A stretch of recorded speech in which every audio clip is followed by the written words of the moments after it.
Delibes, por supuesto, también ha sido considerado un costumbrista, pero es que también Francisco Umbral. Francisco Umbral, de hecho, escribió un libro sobre Larra. Larra, un libro sumamente interesante porque lo que hace Umbral es utilizar a Larra para hablar de sí mismo.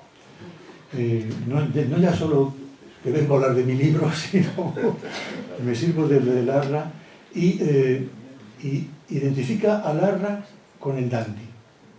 Es cierto que en el siglo XIX aparecen figuras, nuevamente ya vienen del siglo XVIII, como el flaner, como el dandy, y Umbral se sirve del dandy para hablar de Larra y para hablar de él, y para hablar del costumbrismo, etcétera, etcétera. Es un libro que yo les recomiendo, no sé si ahora se encontrará en las librerías, pero seguro que en las librerías de viejo, de segunda mano, se encuentra. Cómo valora a Larra desde su propia perspectiva y cómo eso le sirve para representarse a sí mismo. ¿Cuántos llevo? Menos 10. Bueno, no crean que me queda mucho más, no les voy a seguir aburriendo demasiado. Algo teórico, algo general para encardinar estas imágenes que hemos ido viendo. El costumbrismo es una mirada sobre el entorno. Una mirada, como digo, un poco extraña para poder ver de una forma crítica lo que está sucediendo.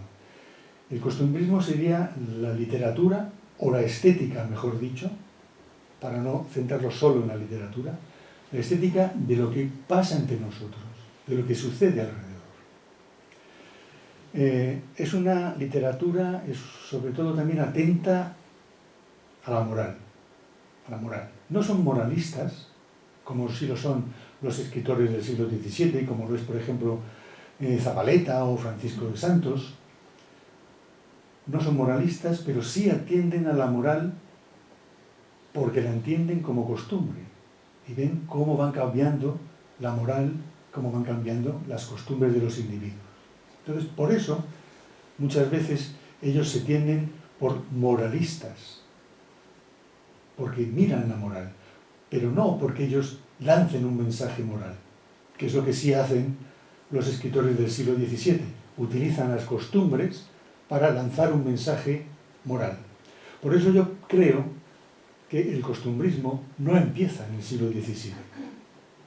En el siglo XVII se utilizan las costumbres para lanzar un mensaje de orden católico, de orden religioso.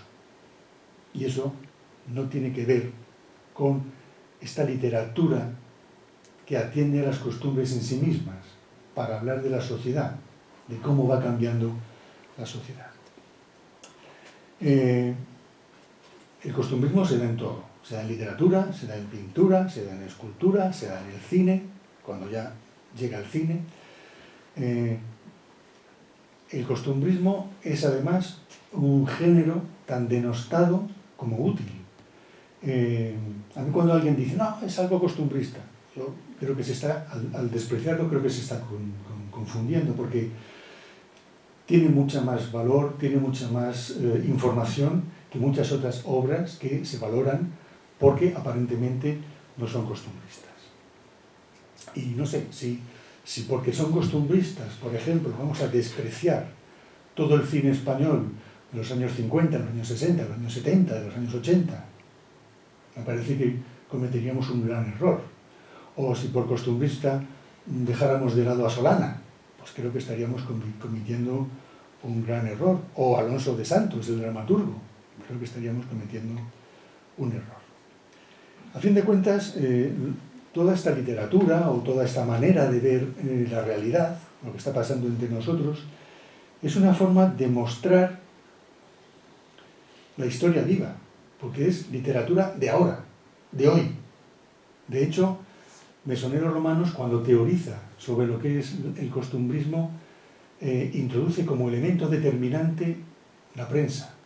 Es decir, se escribe para la prensa.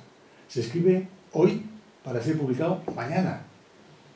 Es decir, es de una inmediatez absoluta y tiene valor porque es inmediato. Entonces, es una historia viva de cómo progresa, cómo cambia la sociedad, cómo cambia, en este caso, España, ¿no? Cómo va cambiando socialmente el país. Y intentar reflejarlo, pues, desde el mayor número posible de frentes. Esto es la teoría. Luego la realidad es que los frentes, pues, se limitan bastante. Por otro lado, como decía al principio, se suele pensar que es una literatura conservadora. Conservadora porque se ha leído mal, porque se ha leído desde historiadores conservadores. Pensemos que la historia de la literatura española, como la historia de las bellas artes, se ha hecho a menudo por historiadores conservadores. Si leemos los textos, es decir, si vamos a la fuente y no leemos a los intermediarios, tenemos la idea de que ese costumbrismo es no solo conservador, sino también, no me gusta la palabra progresista, pero bueno, habrá que utilizarlo, conservador progresista. Y que a menudo encontramos en los mismos individuos, como ya he dicho también, estas dos tendencias. Pero además el costumbrismo es una estética que intenta congeniar el pasado con el presente. Es decir, es una estética, una literatura, una pintura que está en continua tensión entre lo que se va y lo que viene. Está en ese paréntesis, ese momento que puede esfumarse en cualquier momento.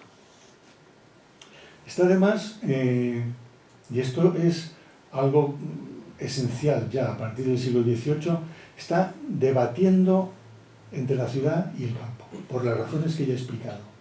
En el siglo XVIII es cuando, en el siglo XVII también, ya se empieza a dar un éxodo enorme a las ciudades, porque hay mucha pobreza, porque luego hay pestes, etcétera, etcétera. Y al mismo tiempo se genera una política para intentar que la gente no se vaya a las ciudades, que se quede en sus lugares, que cultive en sus lugares, que invierta a los que son ricos en sus lugares y no se vayan a dilapidar su dinero a las ciudades. Y se llene la ciudad de vagos, vagabundos, etcétera, etcétera. La literatura costumbrista se está haciendo eco también de esto, de este diálogo entre la ciudad y el campo. Y a veces también se está haciendo eco de los valores que se supone tiene la ciudad y tiene el campo. Un debate que encontramos ya en escritores griegos clásicos, que encontramos en la Biblia y que vamos a encontrar después, ¿no? El campo como un lugar positivo y la ciudad como un lugar en el que se destruye lo positivo, se destruye la tradición, se destruyen los valores. La ciudad como el lugar de la tentación. Entonces están ahí también peleando por esto. Es una literatura que intenta mantener el patrimonio, como también he dicho al comienzo. Porque ven, como también he dicho, que es posible avanzar conservando lo que nos caracteriza, lo que se tiene. En este sentido, estas frases que pertenecen a Larra, a este artículo titulado Conventos españoles, tesoros encerrados en ellos, del año 1835, estas palabras son para mí magníficas porque además se pueden extrapolar, no solo referidas a las esculturas o a ese momento concreto, sino se pueden extrapolar como actitud generalizada en cuanto a política, en cuanto a pensamiento. Larra escribe esto desde París, está en París en este momento, y él sabe que el gobierno francés ha destacado a un importante personaje, lo ha destacado a España, para que viaje por el país y se lleve todo lo que pueda. Compre o robe, es igual, se lleve todo lo que pueda de obras de arte, de manuscritos, etcétera, etcétera. Y él escribe al gobierno para decirles, va a pasar esto, evitadlo. Creen ya una comisión, que muchos años después se creará, la Comisión de Conservación de Monumentos, y creen una comisión de hombres buenos, dice, de hombres buenos y sabios, para mantener el patrimonio. Estamos además a un año de la desamortización de Mendizábal, el año 36. Pues bien, el barón de Taylor, que es este personaje francés que viene a España, del que tenemos un viaje magnífico porque cuenta todo lo que hizo, y lo publicó años después, vino, en efecto, y se llevó todo lo que tuvo que llevarse sin ningún problema. Pero aquí, para lo que nos interesa ahora, relativo o relacionado con el costumbrismo y con el patrimonio, creo que es un vademecum extraordinario, ¿no? Dice, bueno, en fin, ustedes lo ven, no hace falta que lo lea, ¿no? Pero, además, ve como compatible poder progresar hacia la civilización, no sé dónde lo dice, en algún sitio habla de la civilización, y mantener todo aquello, riqueza nuestra, aquello que valoran los extranjeros y que nosotros despreciamos, ¿no? Yo recuerdo en los años 80 todavía del siglo pasado, a los hispanistas franceses, aquí en España se les valoraba muchísimo, porque se decía que habían contribuido a completar nuestra imagen de España, porque nosotros los españoles no podíamos investigar aquellos aspectos por la censura y por etcétera, por el gobierno, aquellos aspectos que los hispanistas franceses sí que podían. Larra está mostrando la vergüenza porque sean los extranjeros los que estudien nuestra cultura, los que estudien nuestro patrimonio y luego nos lo expliquen. Y esto ha estado funcionando hasta hoy, en realidad. Y dicen, mostremos que somos un pueblo realmente ilustrado y apreciador de las artes y de los conocimientos humanos, que somos dignos de la libertad que nos espera, que es esa civilización hacia la que estamos caminando para coronar nuestros esfuerzos patrióticos. Por otro lado, en este mismo artículo y en otros, lo que pasa es que aquí no lo he cortado, porque casi pongo el artículo entero, pero porque es maravilloso, pero claro, no les iba a torturar con él. Él viene a decir, caminamos hacia la civilización, pero nos vamos a convertir en lo que son los otros países, civilizaciones estériles, porque la civilización acaba con nuestros propios valores. Y sí, tendremos trenes, etcétera, etcétera, que esa es otra cosa maravillosa. Continuamente están hablando, Mesonero, de los caminos de hierro, de los ferrocarriles, pero en España en esta fecha aún no había ferrocarriles. Los ferrocarriles llegaron en el año 48, 45, no recuerdo ahora. Llegaron más tarde, pero claro, están mirando a Europa, nos están viendo. A veces incluso están plagiando o están copiando artículos de autores franceses y los adaptan a la realidad española. En todo caso, y ya sí que voy a ir terminando, es una literatura renovadora porque se mira de una forma nueva a la nueva sociedad. Y de hecho, hoy hablamos de la sociedad y no tenemos ningún problema en hablar de la sociedad, pero para estos años, finales del siglo XVIII, y este texto también del año 35 es revelador, el entorno social, el mundo, se ve de otra manera.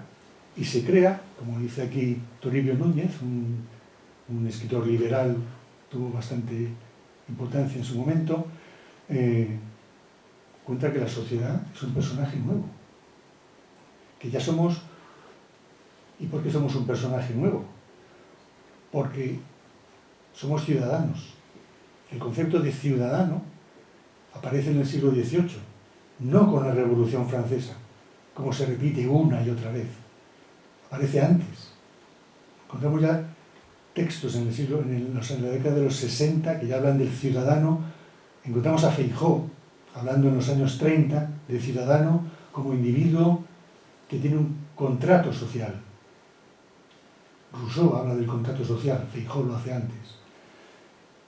La escuela de Salamanca lo hizo mucho antes, aunque haya diferencias, obviamente, entre el concepto del contrato social de unos y de otros. Pero el ciudadano, el concepto moderno de ciudadano, aparece ya en el siglo XVIII, también con toda la Revolución Americana.